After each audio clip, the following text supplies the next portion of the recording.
This is Rob Stone from Fox Sports. Hey guys, this is Cole Liker. Hi, I'm Neil Collins. You are listening to the Unused Substitute. The Unused Substitute. And you're listening to the Unused Substitutes. Get off the pitch! Hey there, Little Red Riding Hood, I got a problem and it's complicated. Going through changes and I just can't ignore the signs. There and now it's so loud it hurts. Hear me, fella, hear me, how when the full moon on the throw, ball's gonna bounce down, it's free in the box. Bicycle kick! Goal! Rowdies! What a play! What a shot! And it's 1-0 Rowdies!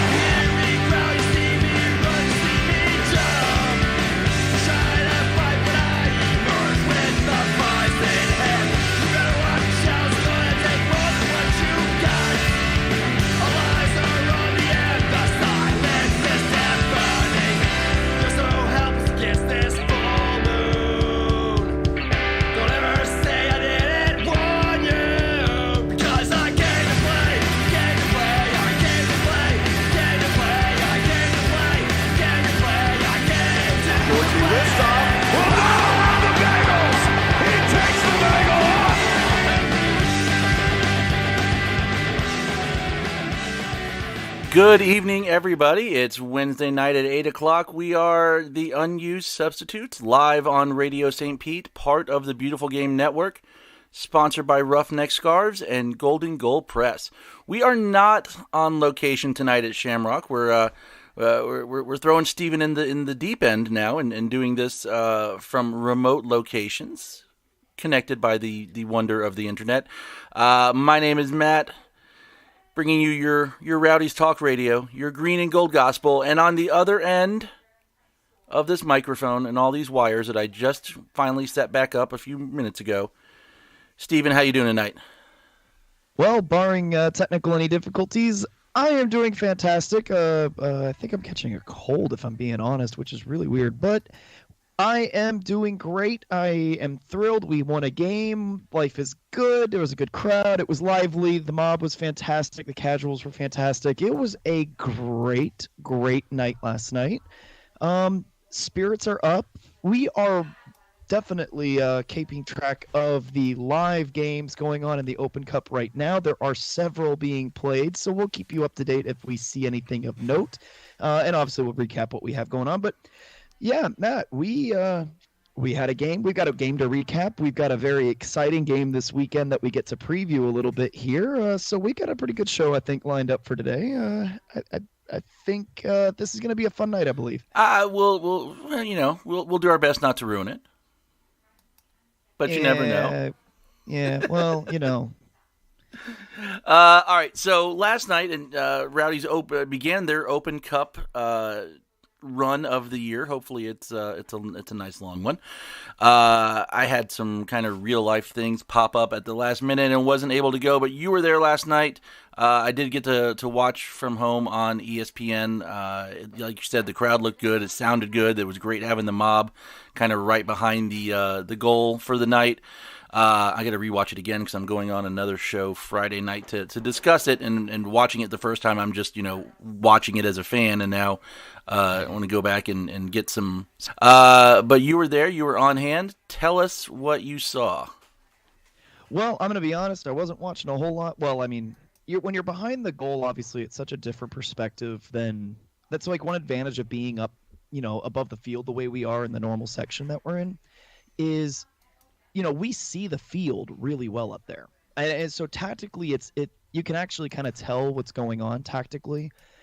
It's so much more different being right behind that at field level. Obviously, you don't really get that. So when it comes to what we were being able to see on the field, it's hard to discuss those particular aspects. I'll say, as far as the game itself, there are several highlights. There are definitely things. Obviously, the Rowdies touched on a couple items on their 3 things to know.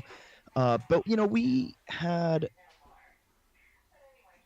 a very different lineup for the Open Cup. And at first, one of the things that I mentioned last week, that if we came out last night, and we only had, say, 3 starters on the field, I was going to panic because we all knew teams that don't take the cup seriously end up losing. There's not a ton of upsets this year so far in the professional ranks. There's a couple possibly brewing tonight. We'll keep you up to date. But I saw the lineup that we had yesterday, and our midfielders and all of our forwards were all regular starters. The one interesting thing was, of course, Caleb Richards playing as a midfielder, not a defender. That was different and very unique. And he is officially now, from what I can tell, the only player to play every game that we've had this year. I believe he's the only one to log in appearances in all 11, from what I understand. So good for him. It also makes me wonder if he may or may not be playing this weekend. Maybe the New York Red Bulls game is his day off. Who knows? Right. But I thought that was something that I did notice as far as the lineup. But otherwise, we kept shape well. We definitely made sure that they did not get any clean opportunities. And that was, of course, key, because when you're playing against these amateurs, which, I mean, we say amateurs sometimes, but when it comes to like a League Two or what we used to call PDL, last couple of years, these are all like college, kids. These are all kids that are playing on scholarship. This is their summer league team. So these aren't terrible players by any stretch, especially when you're playing somebody like the Villages. These are players that could potentially play in Major League Soccer one day. And, they're only a couple years away from being eligible for the draft and things like that. So, you're playing against some decent talent overall. So I thought when we respect that opponent for who they are, I thought we played them very well last night. And it took a while, obviously, to crack the net. Again, we scored 43rd and the 45+2 mark, I think, were the two goals in the first half. Right. So it took a while to break it down, and maybe that was them, maybe falling asleep a moment there right at the very end. But still, like, throughout that first half, we definitely played it conservative. We definitely did not expose ourselves in relation to allowing the Villages to get some quick counterattacks in. And I thought that was important, considering that we were playing with three very different people in the back. And mad props to them. I thought all three of them looked good. Felix, considering that it was his first game with us, I thought he looked great back in center defense. I did not notice, granted, level of competition, all things considered, it did not feel like we had a drop in talent when it came to that game. Like, we did not feel any less coordinated or anything at the back. And that was important, considering that we had a very different looking back line. And of course, we had Konopko as a goalkeeper last night. So, and he loved it, by the way. But it was a fun night. I mean, the crowd was into it, the mob was into it, and of course, we're not restricted by the rules that the league put in for supporter groups. Like, you're not allowed to hold smoke bombs during league games because, like, the league is afraid of I don't know what. So the team, the supporters for our club have developed a really good, strong relationship with the club. So when we have these Open Cup games or friendlies, like, we can pretty much do whatever we want almost. And so as a result, you get a couple more faces in the group that aren't normally there. They're a little bit more riled up than they normally are. And so we had a really, really fun group last night. And I heard it from all over the field that even though it was a little smaller than normal, even though it was a different location, it was just as much high energy as we've ever had. And it's fun having people in the midfield seats that are really there to watch the game. Right. Because those midfield seats, and I remember that was something else I mentioned last week about we needed those sections filled. And it looked, especially about maybe 20 minutes in, it really did look like those sections were pretty full. I was very pleased with the turnout. I would probably say maybe right around the 2,000 mark, maybe. Of course, there's going to be no attendance record because it was free. You just walked in. Right. So I would think maybe about 2,000 showed up, which I was good. I'm okay with that. That's fine. It's a Tuesday night against the Villages. Even if the tickets are free, 2,000's fine. I was good with it. So I think overall it was a fun night. Leon scored. Brandon Allen scored. it was a good night. I really had no queries or qualms about what happened on the field. Like I was kind of thinking, getting ready for the show tonight. I don't think that we have the need to do the good, bad, ugly because first of all, it's a non-league competition. It's like we said, there's a genuine difference in the level of talent. So it's kind of hard to rate it on the same scale maybe that we rate some of the other games on. Plus, like everything was, I tweeted last night after the game ended. This game had everything you want. A comfy scoreline. You got time for some guys who haven't had time so far this year on the pitch. You had a nice looking crowd on a Tuesday night for the game, and we got to play some of the youth players. So out of all these things, what's your highlight of the night? I mean, obviously the win, but besides that, what's your 1A highlight?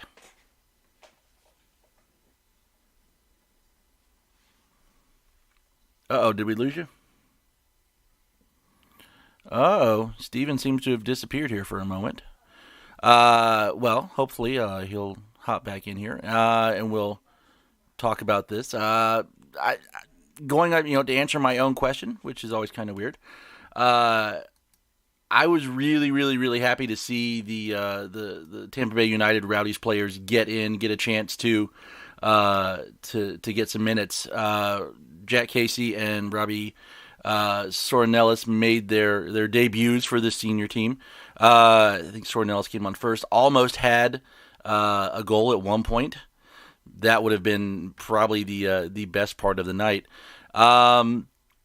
But yeah, overall, really nice night for the. All right, I'm touching base with Steven here. He's working through some technical issues.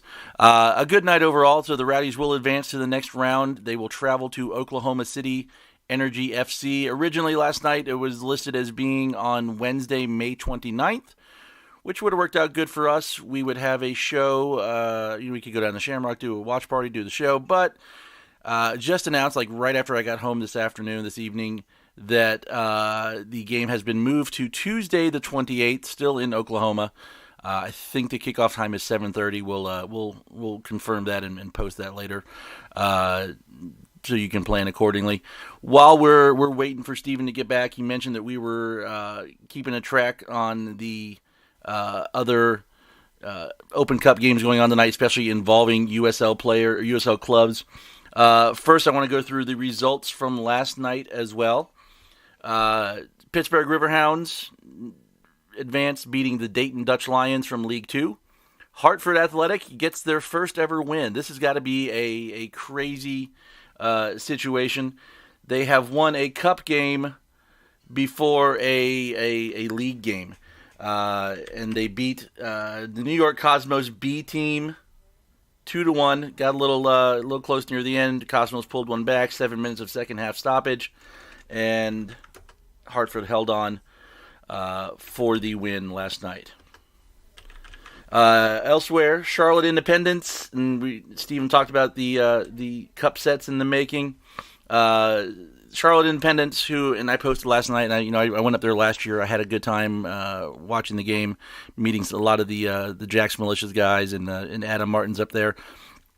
It feels like right now that Charlotte's having the season we had last year. Steven just dropped out. Hopefully he'll come back in, and we'll see what's happening.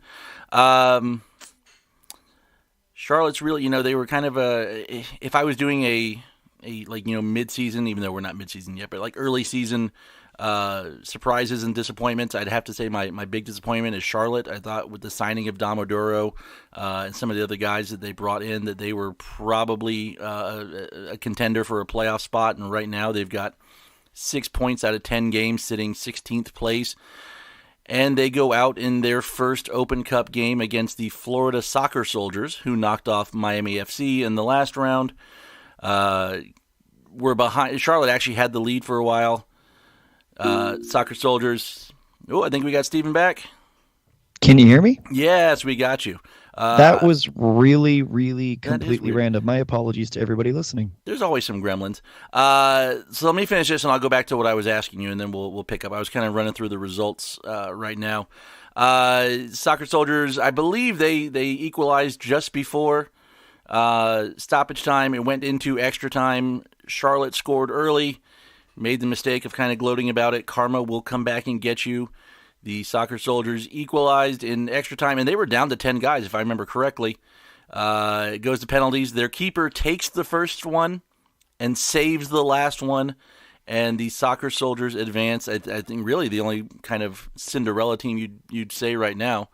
But going back to last night, so obviously winning and advancing, especially after how last year was for us, crashing out at the first opportunity, winning and advancing and winning comfortably and showing that we're kind of taking this seriously was obviously the top highlight.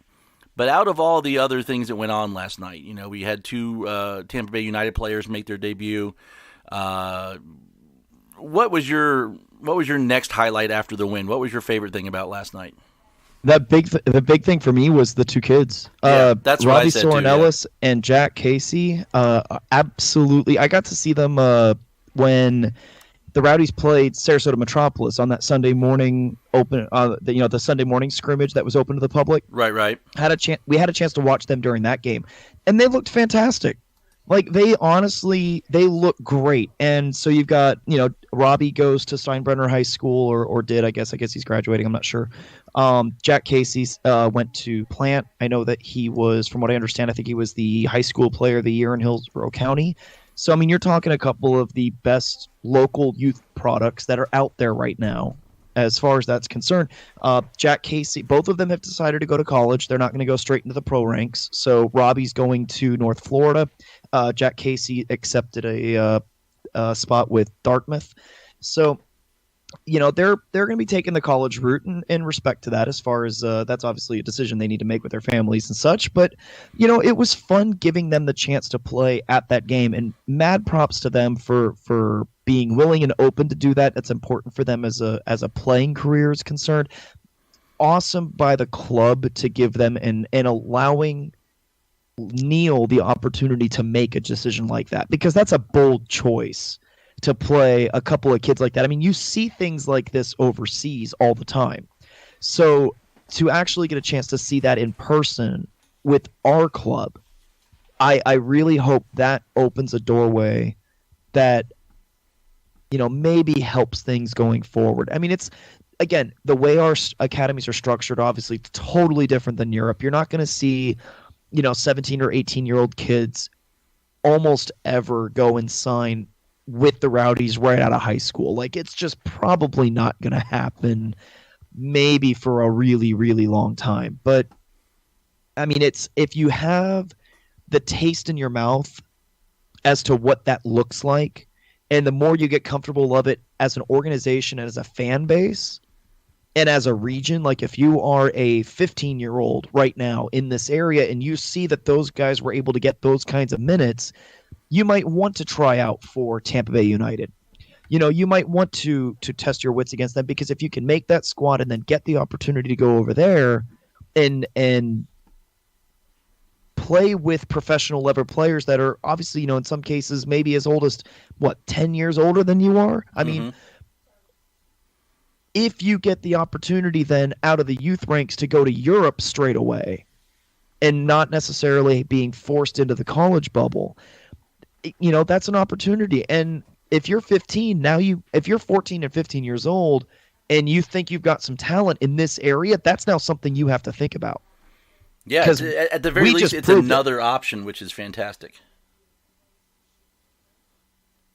Yeah, and I'm thank you to the club for giving that opportunity, and thank you to Neil for really allowing that to happen and being willing to do that. And that was the cool thing, is that when we were watching the game and we were watching the lineups get announced and we saw the two kids on the bench, we all looked at each other and said, I really hope we jump up to an early lead, because that means that they'll get some playing time. And we really wanted them to play. Yeah, I was glad to see them come on. It was really kind of neat.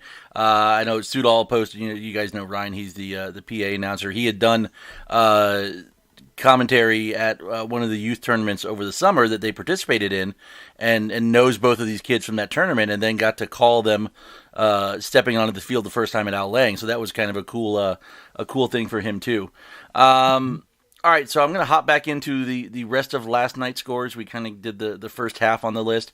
Nashville went to Statesboro, Georgia, a place I have many fond memories of, and walked away with a 3-2 win over the Tormenta B team. Not even the regular Tormenta, who crashed out. That I didn't get a chance. I kind of want to go back and see if I can get some highlights of that one, because that was. I mean, Nashville. Like, you look at Nashville's goal scorers, and it's some of their regular every weekend starters, and there it is, 3-2. It was a pretty close game. The other one we kept an eye on last night, OKC Energy and the North Texas Rayados. 3-1 for OKC. We'll advance to play them on Tuesday, May 28th. Austin Bold knocked out Tulsa Roughnecks 2-0. And I think the only USL Championship matchup, San Antonio knocked out the Laredo Heat 2-0. Las Vegas Lights 2-0 over Cal FC. The two ones that jump out to me is probably the big surprise. Of course, the Soccer Soldiers with the upset in penalties, but also Hartford versus Cosmos B. And they call it Cosmos B, but it's a lot of the NASL Cosmos players. And Hartford's still out there without a league win in their history.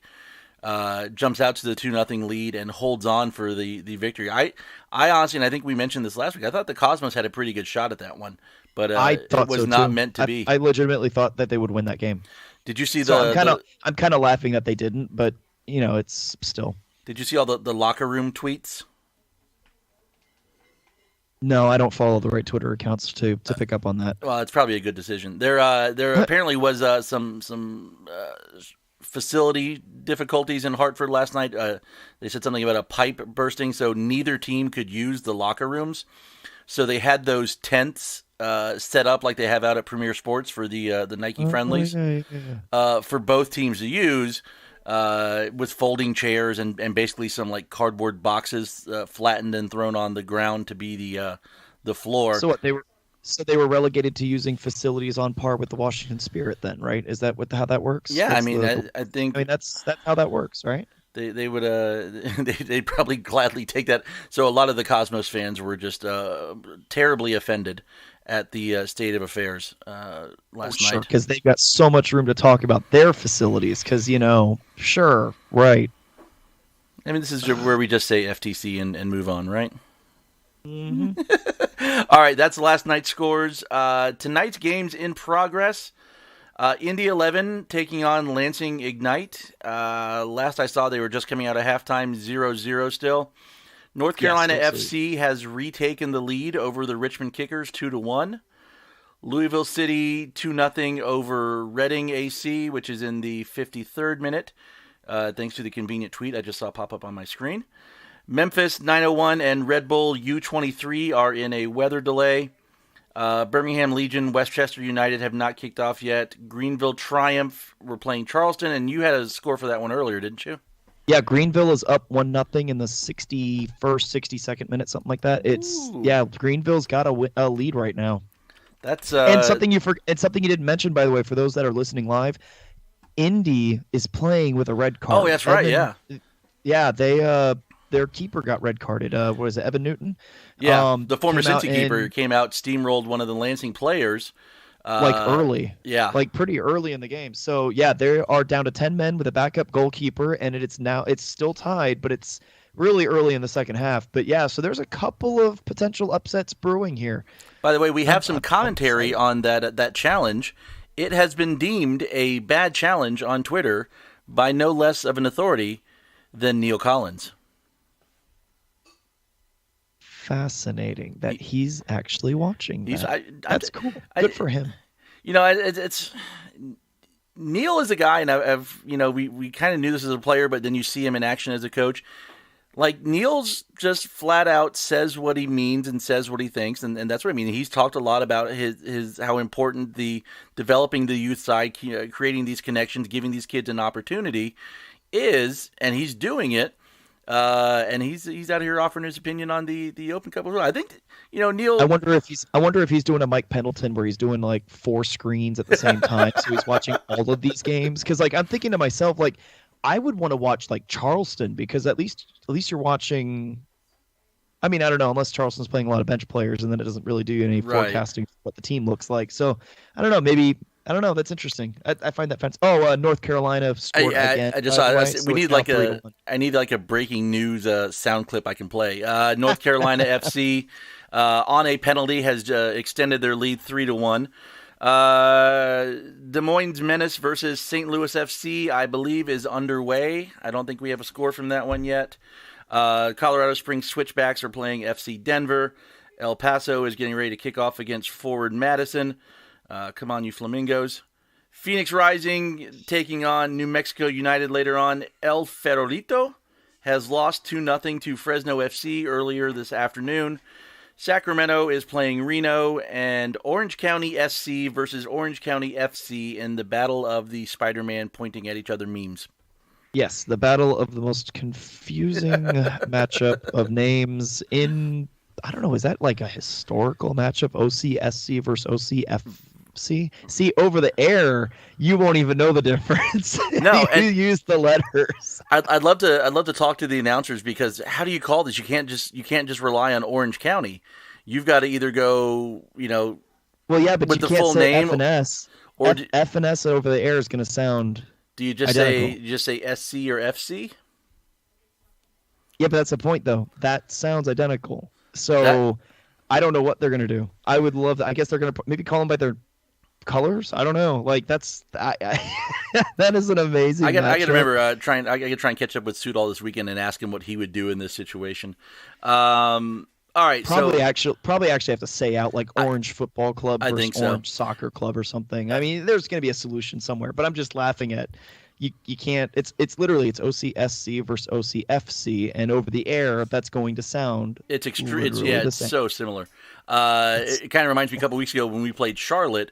The Rowdies Game Day Twitter account kept referring to Domodoro (parentheses ours) or Domodoro (parentheses theirs). That was amazing. I was so happy. I'm like, I guess that was fun.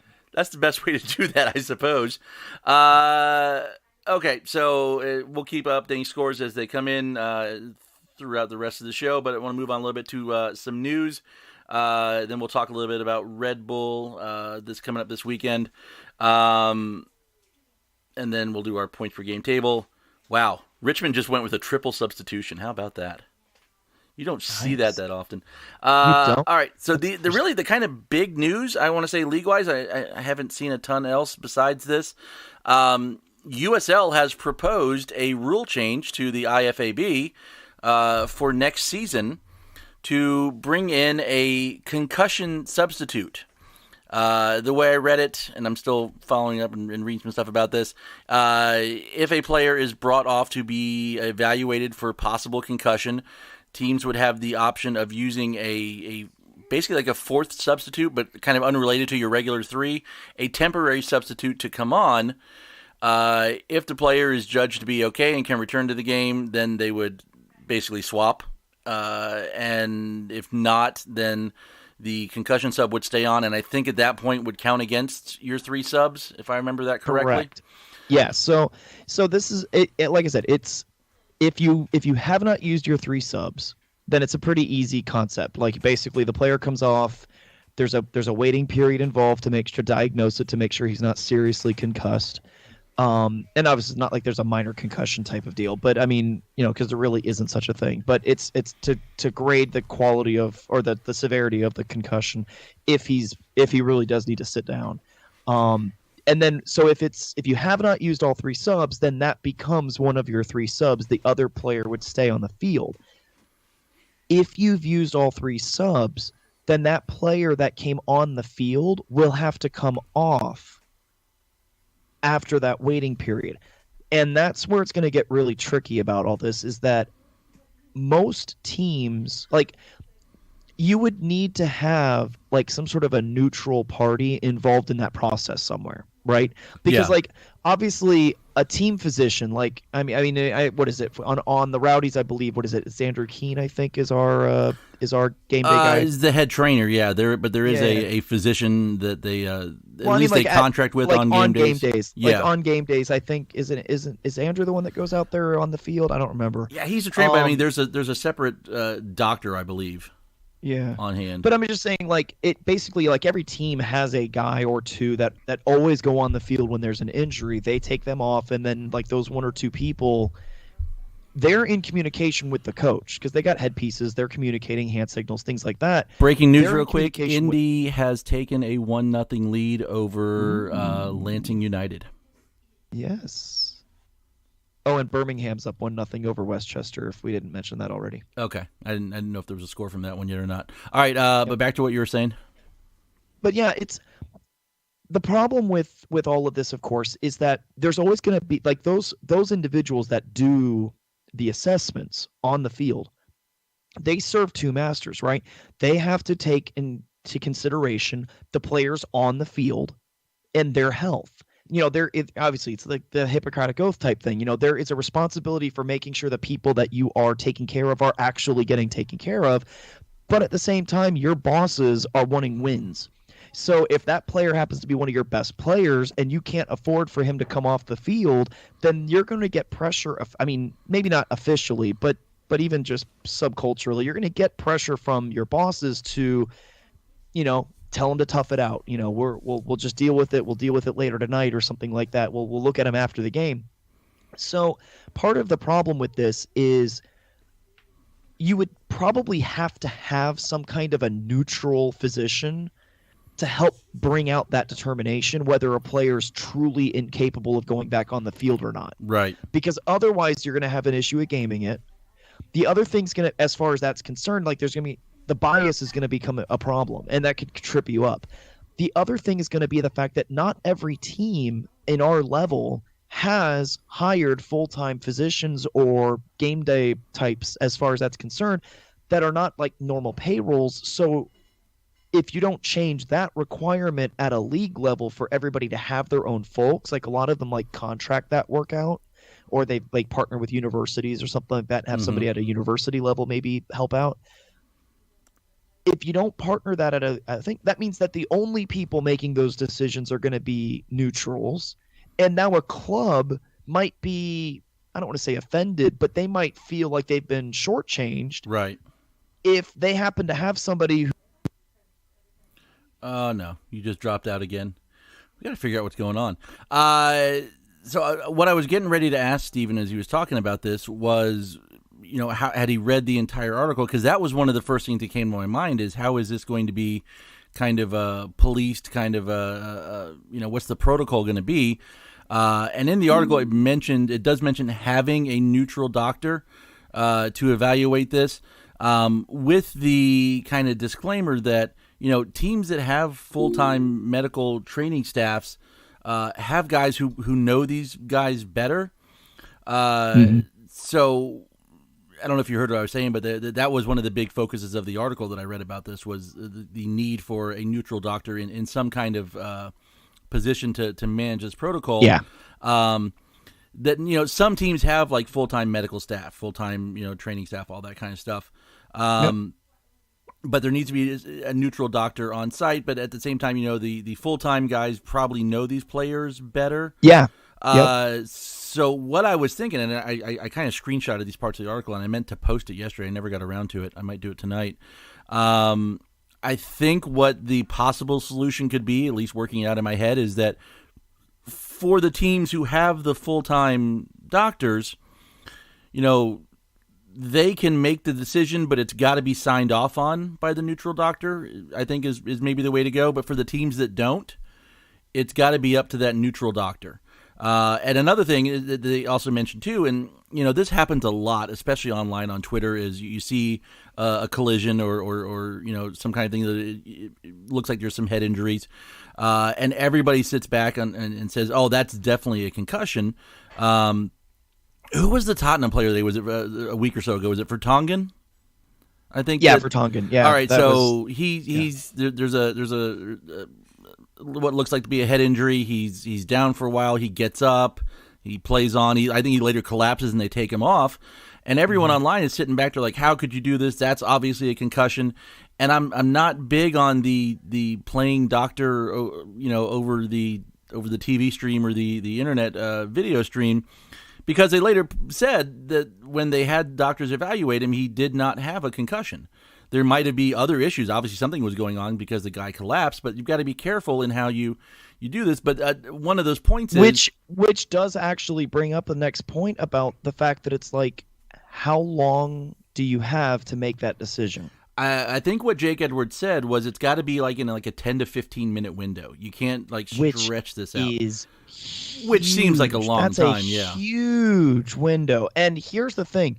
The question about that too becomes, is there going to be, how do you prevent, I don't want to call it fraudulent head injuries, but I'm going to act like if I'm a player and again, like smart players are going to game the rules and game the referees as much as they can to get any kind of advantage. And I'm okay with it. Like, you play to win the game. You're going to twist any rule you can. If we've used all 3 subs and it's say the 80th minute and I feel a tweak in my ankle, I'm going to do anything that I can to go up for a header and come down and pretend that I've got a head injury. And I'm going to let that temporary substitute come on the field for a good, say, 7 minutes to make sure that my ankle feels better, at a certain point, and then we'll switch him back on. Right. Now you've got I'll just come back on the field. So I'm a little nervous about this because you're going to have to find a way to prevent people from being fraudulent, essentially. Because it's a free sub. Even if you've used all 3 subs, you still get one. Right. To do the concussion thing. So I'm not like, that's going to be something that we would have to figure out. And I'm sure the league is going to have to sit down with all the owners, probably coaches are going to be involved with that. And not to mention IFAB is going to have their say, and it has to get their stamp of approval anyways. Right. So, that's going to be a very involved process, but there's definitely going to be a lot of things that we're going to have to figure out as far as how to make that work. Yeah, I'm okay with it. I like it. I'm glad that somebody's making the effort, because it is something as a culture, sporting culture, that we need to be more aware of and figure it out. But definitely, you gotta find a way to make it fair and balanced. Yeah, I mean, and it's not going to be perfect the first year. They're going to find stuff that goes on that they're going to maybe adjust for in future years after that. Maybe it's got to be the neutral doctor that makes the call to bring them off for the evaluation. But one of the things I was thinking of when they mentioned, I was thinking about this whole, kind of diagnosing things by watching TV. All the stadiums have multiple cameras now. Part of this process probably needs to be also, go back to the video footage. What do you see? Can that help determine whether or not there's sufficient need to check a guy out? Maybe, like the situation you described, you got a little ankle tweak and you go up for a header to try and come down with some kind of situation where you can come off for a few minutes. Maybe they take a look at it and say, they didn't really go head to head there. But always I think they're going to err on the side of caution, at least in the beginning, and then we'll see how they adjust as they go. But yeah, I'm in favor of doing it. With the acknowledgement that it's not going to be perfect the first season they do it, the first couple times they do it, but it's the first step towards something that needs to be done to take better care of these guys, because honestly, the players don't want to not play. They don't want to come off. They don't want to admit or say that they're hurt. You basically have to force them into it, and in certain situations, coaching staffs, medical staffs, there's pressure on these guys to keep guys out there, certain guys out there in certain situations. And of course, there's coaches who may listen to this and say, no, we would never do that. I hope so. And I can tell you there's lots of things I would never do, but then when the situations happen, for a split second, you at least have to consider it. So that's human nature. So we'll see what else happens. North Carolina FC scored again. That one's pretty much wrapped up. Memphis is going to kick off around 9:00. Yeah, North Carolina's up 4-1 right now in the 70th. So that will move on. All right, so The big thing that we're keeping on is there is a bit of a like the big one right now, because they're getting towards the end of the game. There is an upset alert brewing. Greenville in the 78th minute is still winning that game against Charleston 1-0.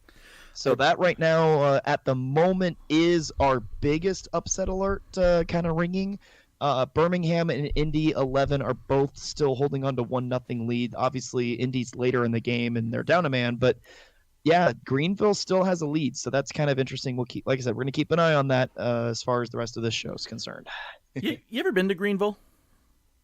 No, that would be a hard pass. Oh no, it's a great town. Well, yeah, but I've got no reason to actually go there, so that doesn't sound like a great place to visit just as a destination. I would love to have a game up there, either a friendly or a cup game or something, because that's one of my favorite places to visit. I'm a big fan of the town.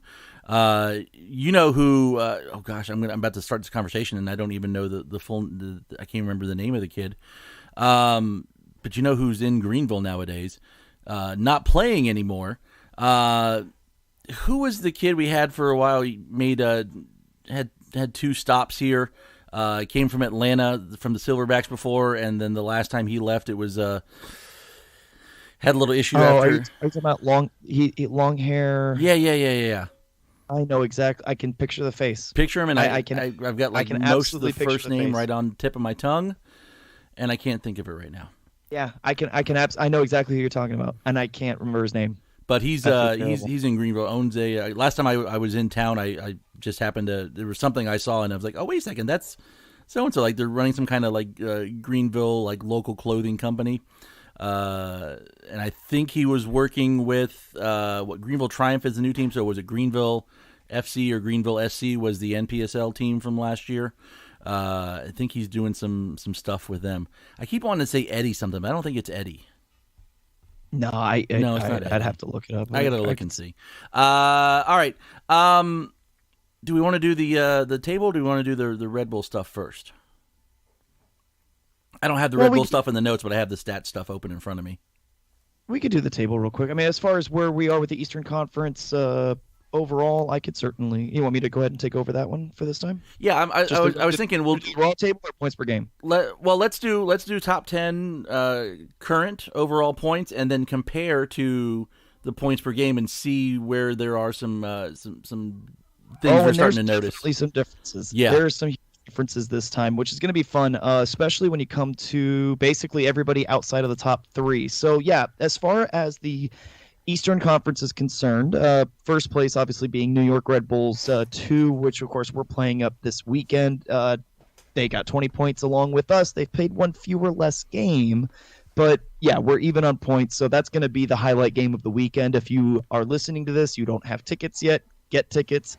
That is going to be an absolutely banger of a game. And more or less for us, it's a big bellwether. We're having this 11-game streak.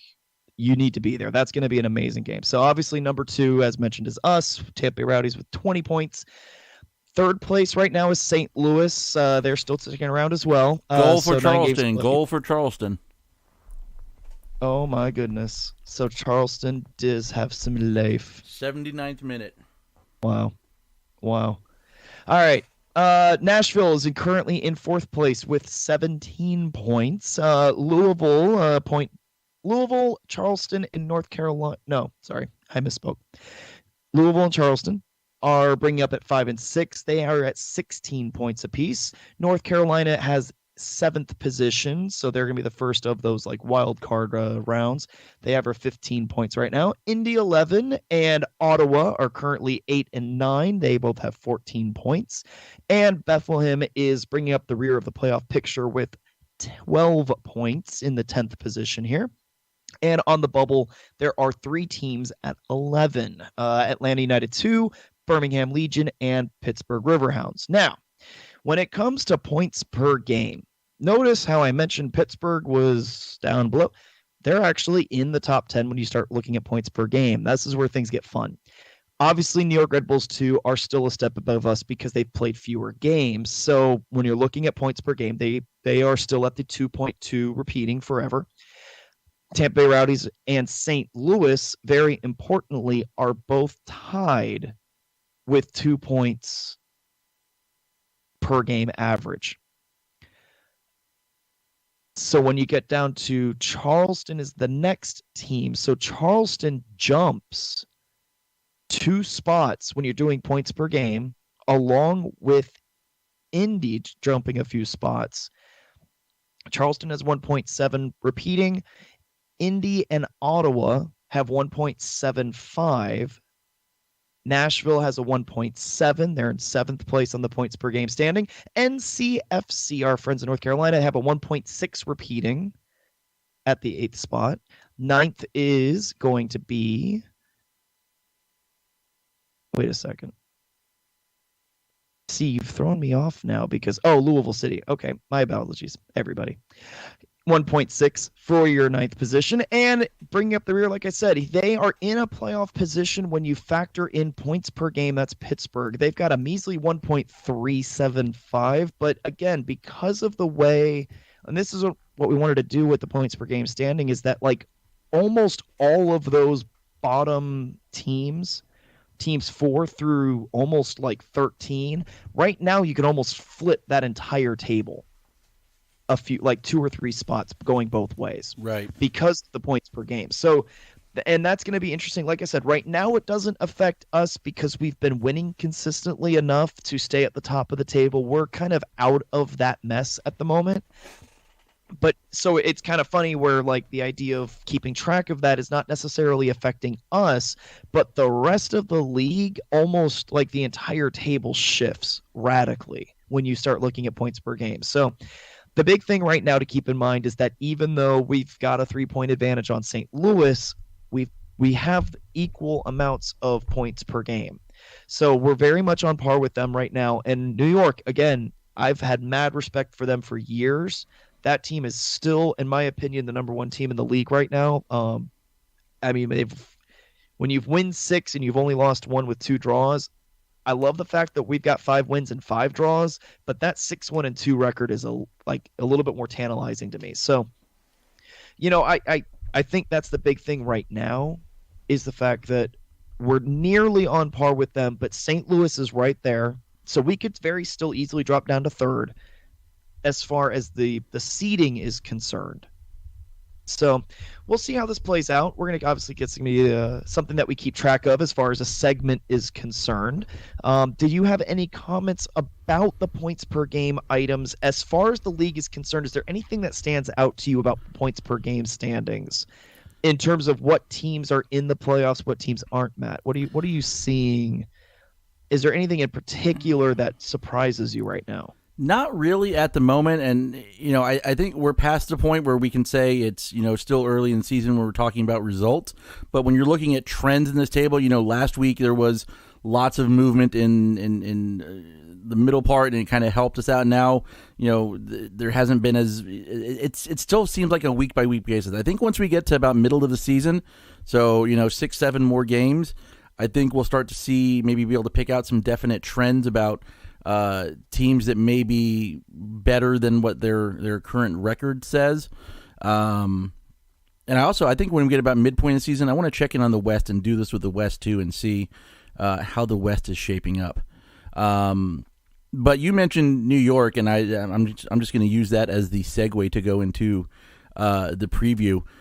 Sure. New York is, I mean, if I had to pick one word to describe New York, it's just goals. They are still an offensive juggernaut. So I'm just going to break down kind of stats in 4 areas: attack, defense, distribution, discipline. It's not a huge one, but we'll mention it a little bit. Like you said, New York has played 1 fewer game. They have 7 more goals, 22-15, 32 more shots on target, 69-37. So they're taking more shots, and they're very accurate compared to some of the other teams in the league. They're shooting actually right now 56.6%. We're at 42.5%. Conversion rate's pretty similar, 18% to 17.2%. And they're, you know, you don't want to see it when you're playing them, and we remember this game from last year. But their system, their style of play is pretty fun to watch. They've also got 14 assists on the season, to 9 for us. Defensively, they've conceded 10 goals. We've only allowed 4. So, again, we're going to need the defense big this weekend, just as kind of like as we always do, but especially with the way New York plays offense. They're just going to go out there and try and outscore you. They've kept 2 clean sheets on the year. We've got 6. Faced a similar amount of shots. They've faced 5 more in 9 fewer games. So there should be some opportunities to get some shots on target. They've won 111 tackles to 92 for us.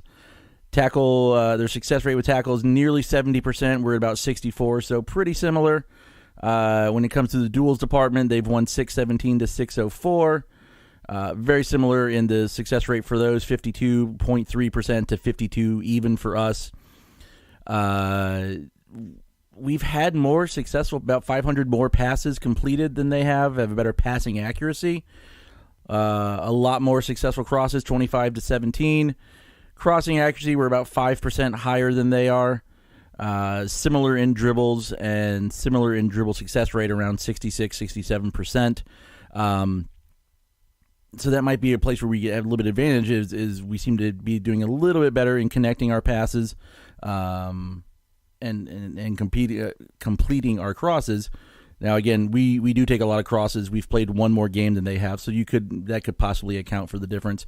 I think we're going to see a pretty wide open game.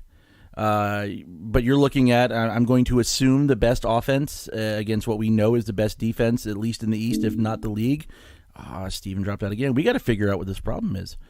So this will be an exciting game. Discipline-wise, similar fouls. There you are again.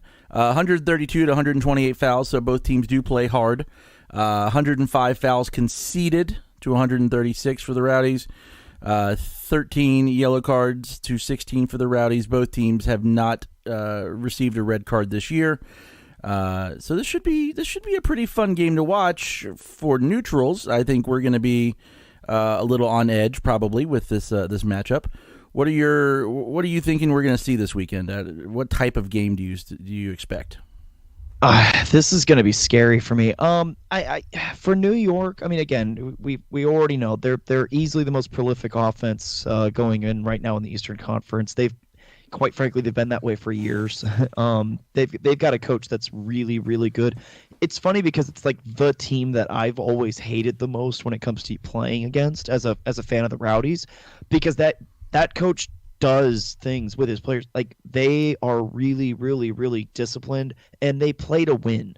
So they're not, I don't want to call them like cheaters or anything like that, but they do whatever it takes to win. And it's very easy for a team to get frustrated playing against them as a result. And it's something that you got to be careful of when you're playing it against a team like that. I'm nervous. They've got a couple of players that they're having some pretty good years. Obviously, TooIn has been a player for them up front that has done pretty amazing things the last several years. They've got a guy named Jorgensen right now that have been playing with their 2 team that has put in several goals this year. And of course, they got players like Marcus Epps that have made appearances over the times in MLS. Mm-hmm. And of course, they've got a goalkeeper with Lauro, who's, again, he's been around. He's bounced around between the leagues. He's a solid backup. As far as like within the New York system right now, he's a solid goalkeeper.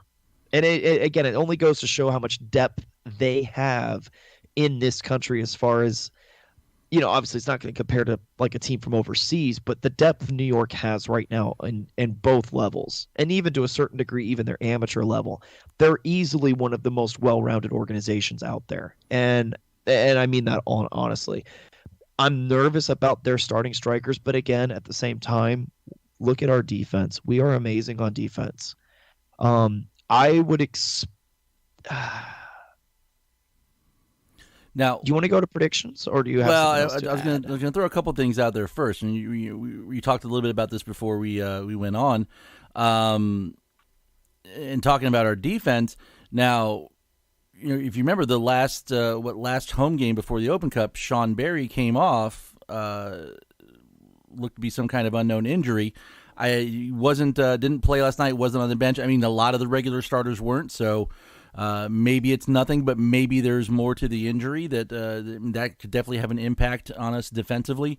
If Barry doesn't go, who do you see slotting in? Yeah, that's going to be one that's interesting because it's more of a question as far as the fact that we had Richards play last night in the midfield. So I would be shocked to see him on the field on Saturday. So, I mean, as far as without Barry... On the flip side, though, man, Caleb's one of our best players. I know you want to give him a rest, but this is the kind of game where we might need to have him. Yeah, I mean, you might see somebody like, say, a Kone slide in as a back. I think you'll probably see Morad out there as far as that's concerned. I maybe Kone as an outside back. Do you think that would work? Could be. He's got a little bit of momentum now, getting his first goal for the club last night. Yeah, I mean, considering how he hasn't done a ton in terms of minutes, he's still pretty fresh on his feet. Right. When it comes to games, you might see him go out there. Maybe he starts and Caleb comes on. Maybe last 45 minutes, maybe. Possibly. I mean, we've seen Najem play more midfield. We've seen Najem play more midfield this year. So even though he's still technically listed as a defender, I think I'd be probably surprised if we see Najem go back. But I really don't see us putting when we look at this roster right now, one of the things that we see right now is the fact that I don't see a lot of current midfield players sliding back into that role. Right. So when we start looking at the defenders, you take out, say, assuming Barry's hurt, which who knows? I mean, we don't know. Assuming Barry's hurt, there's not a lot of options left. Assuming, say, Richards is gonna sit, and Najem plays more midfield, you're down to about 3 players. You have 3 players in 2 spots. You got Kone, Felix, and Morad to fill out your 2 outside backs. They're going to have a job to do against this New York offense. And that's it. So, it's definitely a little worrying as far as the defensive depth. I mean, we only play with 3 defenders anyways, but if you're down a couple, who knows? It starts to get a little testy as far as that's concerned. So it'll be interesting to see what kind of decision he makes as far as Neil. Speaking of rosters, I will say this, and it doesn't involve our roster. I'm very happy that we will not be seeing Christian Caceres for New York Red Bull after his antics last year. Yes. With the diving, the flopping, the peeking up to see if a card's been given, then hopping up and clapping for the referee to the point where his own goal, I think it was Loro, came over and just shoved him off the side and was stop being a... Well, I'm not going to say it because I'm just assuming what he said in the first place. But because I think he's been getting minutes with the senior team, so he can just keep diving up there at Red Bull Arena. All right. Breaking news, by the way. Breaking news. We got more goals. Charleston has officially won their game against Greenville, 2-1. They left it late, but got it done. All right, let's go to predictions. What do you got? I'm going to be a pessimist on this one. I love the 11-game streak. I think it's incredible.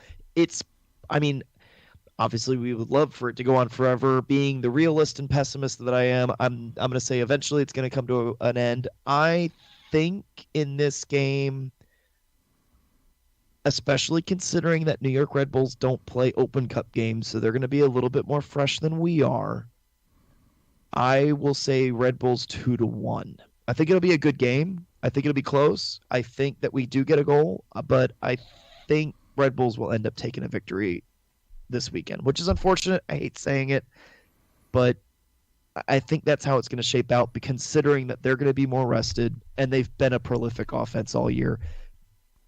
And eventually we're going to lose a game this year eventually. It's going to happen. Nope, I don't want it to happen. We are the new Invincibles. It's not happening. Oh, yeah? Yep. Oh, yeah? Yep. I don't even know if we'll concede another goal this year. If Neil's listening, I hope that's the goal for this year. I would love to see an Invincibles-like season for USL. That would be...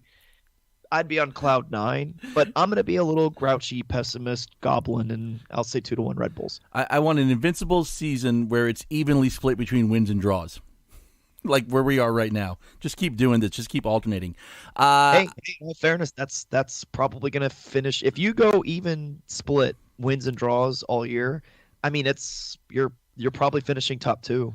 And we'll win the road games and draw the home games. Just do everything backwards. That's what I'm here for. Yeah. I was gonna say, that's how it's shaping out. It seems. So I'm gonna say, and I'm not just to be contrarian, not to be devil's advocate, not just to be the optimist, even though that's what I usually am. I'm gonna go with a 2-2 draw, because the thing that's given us the most trouble all year, it seems like, is when teams come to Al Lang and just bunker down and sit back and force us to unlock their defense. And looking at the stats, and I will admit I have not watched any Red Bull 2 games this year, I don't believe they play that way. And I think we'll have opportunities, and I think we're gonna convert them. But I think New York is a good team. Don't take it away from them. I think it's a 2-2 draw at the end of the Saturday night. And that's fair. I think the big thing for us that's going to be a hurdle, I'd have to look through the roster to see. The big thing last year was that they had a center defender who was massive. Like, I mean, he was like Diakide's size, if not bigger. And last year... By the way, congrats to Pop Diakite for spot on Team of the Week. Don't want to let that part go. Yes, by no, of course, yeah, no, absolutely. That's going to be a shout out as far as the show's concerned. Major congratulations to him for making Team of the Week.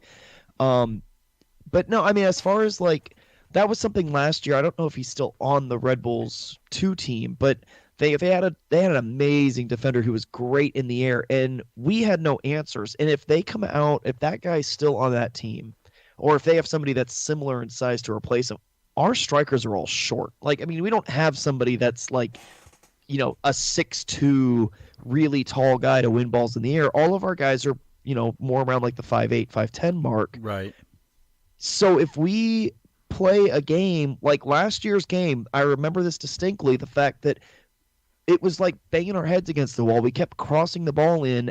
I mean, we put in like a good 40 crosses and converted on like none of them, because we didn't have the height advantage to win those balls.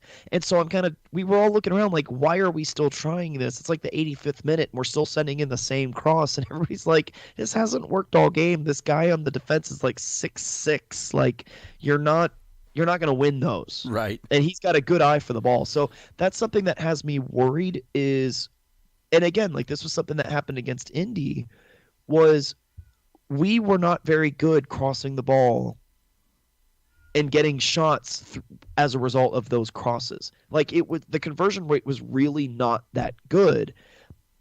And if memory serves how New York played us last year and the types of players they have, I hope that doesn't happen again. That's why I'm being a bit of a pessimist on this week. But I hope we do win. I really, really selfishly hope we win. But I am going to be a downer.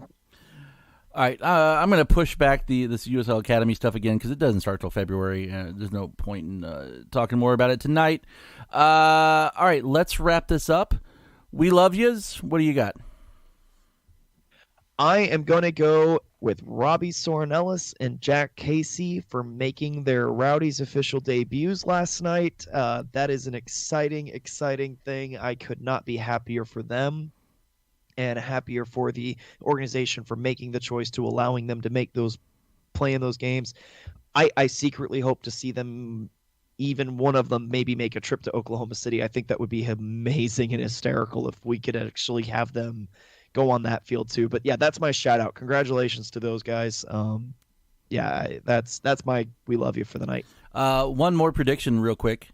Will we? I'm asking you for it. Will we see a Tampa Bay United player make an appearance in a USL League game this year? No, because the way the league rules work, and it's the way league rules work, and it also jeopardizes your like eligibility status with NCAA. If anybody was going to be doing an appearance with the main club, it would probably be Robbie and Jack. But the fact that they've both already committed to universities for next year, you're not going to see any. There's nobody to that would probably be your two guys to convince to go straight into pro. Right. And the fact that they already made their decision, which, I mean, I'm not trying to disparage at all. It totally makes sense. But I think that would be your only two opportunities. So, yeah, you're not going to see anybody at the pro level. Because, again, with Open Cup, because it's not regular league games, I mean, think about it. This is why you can have PDL teams. Well, okay, sorry, misspoke. League 2 teams playing against professional teams is because it's not regular season. So it doesn't jeopardize any of those guys' eligibility for their college scholarships. And I think that's the only reason that we saw Robbie and Jack on the field last night, is that it doesn't jeopardize any of their NCAA status for the future. Right. So, yeah, I as much as I would love it, our academies, it's not like a Chelsea academy or a Manchester United academy where you can just have a 16-year-old make an appearance or something like that. It doesn't work like that. It's laws and rules here are so much more impeding when it comes to things like that. So I care not for your rules. They will play. Like I said, I really, really hope that one or both maybe have a chance to travel with the team to Oklahoma City and maybe get a bench spot. And if we jump out to Elite, I would kill for one of them to play in another game. Get into that, especially on a road game. That would be kind of fun. Be. All right, so I will echo that. Two deserving guys for the We Love You. Throw it out there. Thank you, as always, to Wolfface for our theme music, to Radio St. Pete for giving us this place to talk on, and to our friends at Shamrock Pub. We will return there before too long, I'm sure, whenever the next Wednesday night game is. That's true, because next week got changed. Don't forget. Yep, now it's not Wednesday. It's not Wednesday next week. Next week's game against Oklahoma City is a Tuesday, if you did not catch that. Yeah, but not next week, 2 weeks. Okay, well, 28th. That's what I meant. Yeah. That's what I meant. Which I really want to do that show down there. I'm not feeling great right now, so I'm just And then I was like, man, I would travel for that game, but it's like the first day of the last week of school, and I'm not gonna make it to that. Lou City is up 1-0 on Birmingham. Flights, I'll say this: flights for that game are not that expensive, and I looked into trying to go. I will not be able to attend that game. I wish I could. One of these days, I want to do a road Open Cup game. That'd be a lot of fun. Unfortunately for me, the allocated vacation time spots are unavailable. If there was one available, I was going to go. If I could have gotten out of work. And maybe that changes. Maybe I can convince a manager to help me out. But at the moment, yeah, I'm really bummed. Lansing Unite 0. Indy advances and Lansing goes home. Thank you, as always, to you guys, the listeners, for making time to listen to us either live or via podcast. Please continue to share, subscribe, rate, and review wherever you're listening to this. Apple Podcasts, Google Play, Stitcher, TuneIn, Spotify, wherever. Puts us in front of more people and helps us out. If you'd like to support the show on an ongoing basis, you can go to patreon.com/unusedsubspod, where I promise one day I will finally update this. Probably when summer starts and I have a bunch of free time. Thank you to our sponsor, Roughneck Scarves, the official scarf supplier of MLS, USL, and US Soccer. Get custom scarves for your group or team at roughneckscarves.com. One more thing, I just happened to pop in my head. You mentioned the Rowdies Metropolis friendly earlier. I will be going to a Sarasota Metropolis game next Monday. They're playing Monday night at IMG. So if you're bored and you want to come down, or even if you're not bored, if you're excited and you want to come down, come on out there. Tickets, I think, are like $5 if you're in the area, or not in the area. Have a good time. The Villages will be returning at some point down here to play that too, but I'm gonna go get some League 2 action going. Thank you guys as always for listening. Like we said, Steven, thank you for joining us several times tonight. We'll figure this out. Hopefully we'll figure out the connection issues and things like that. So thank you for bearing with us tonight. That was our first show from 2 different locations. So hopefully things go smoother next week when we do this again. And Matt, I will see you on Saturday. Are you going to be there? Yes, I'll be there on Saturday. I cannot wait to see you guys. I can't wait to see everybody else. You got anything else for me tonight? I don't think so. I'll see you on Saturday. I'll see you on Saturday. Go Rowdies. The Rowdies were here, the Rowdies were there, they kicked the wall around. The Rowdies were here, the Rowdies were there, then they pulled the ground. Oh, the Rowdies, the Rowdies. a kick in the grass.